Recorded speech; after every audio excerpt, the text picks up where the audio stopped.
ठाणे प्रभाग क्रमांक 3 मध्ये अपक्ष उमेदवार भूषण भोईर यांच्या कार्यकर्त्यांनी पैसे वाटल्याचा आरोप अपक्ष उमेदवार दत्ता घाडगे यांनी केलाय.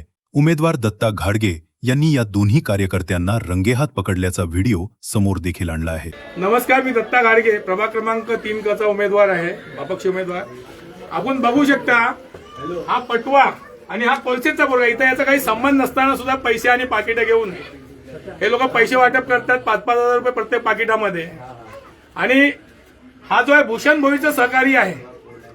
भूषण भोईरचं ऑफिस, याची जी ट्रस्ट नावाची ट्रस्ट आहे, भूषण भोईर बसतो की मनोरमानगर हिट लिस्टवर असताना सुद्धा एवढं असं मला वाटतं. त्याच्यामुळे प्रशासनाने लक्ष दिलं पाहिजे. हे असं आम्ही रेड हँड पकडलेलं ते पैसे, हे बघू शकता, एवढी गट्टी आणि हे पाकिट. तर हे बघ, हे अशी गट्टी आहे, पूर्ण 500च्या गट्टी. आणि सगळं नाश्त्याला पैसे दिले, हे नाश्त्याला पैसे दिले, भावानी भरायला पाकिटं सकट आहेत, पाकिटं सकट आहेत. म्हणजे हा प्रकार जो चालला म्हणून एकदम लज्जास्पद प्रकार आहे. लोकांना मतदारांना विकत घ्यायचा प्रकार आहे. हे एवढे नालायक नगरसेवक आहेत की भेंच एवढे 15 वर्ष झाले नगरसेवक राहिलेले आहेत, 5-5 वर्ष राहिलेले आहेत. एवढं असून सुद्धा ही का गरज पडते? लोकांना विकतच घ्यायचं, मग निवडणुका घेऊच नका ना.